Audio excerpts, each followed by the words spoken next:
రాశి నుంచి ఈ లాభస్థానంలో శని ప్రభావం వలన వ్యాపారాలు చేసేటువంటి వారు, అలాగే విద్య చదువుకునేటువంటి పిల్లలు, వీరికి 10వ తరగతి చదువుకునేటువంటి పిల్లలు లోపు ఉన్న వారికి కొంత విద్యలో ఆటంకాలు కలగడం, విద్యలో అవరోధాలు జరగడం, అట్లాగే వృత్తి వ్యాపార సంబంధమైన వాళ్ళకి వ్యాపారాల్లో కొన్ని తీరని కష్టాలు ఏర్పడటం, రుణాల సంబంధించిన వ్యవహారాలుగా అంటే మీరు ఎవరైనా మీ దగ్గర రుణం తీసుకున్న వారు మీకు తిరిగి ఇవ్వకపోవడం, ధన సంబంధమైన అవకతవకలు జరగడం, అలాగే కళత్రస్థాన దోషం అనగా మీ యొక్క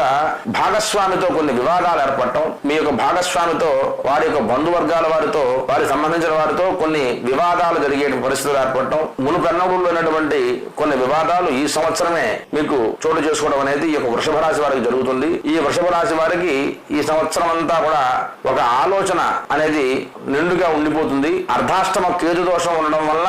నిరంతరం కూడా అన్ని కార్యాలు ఈ సంవత్సరం వీరికి వ్యతిరేకమైనటువంటి ప్రభావాలు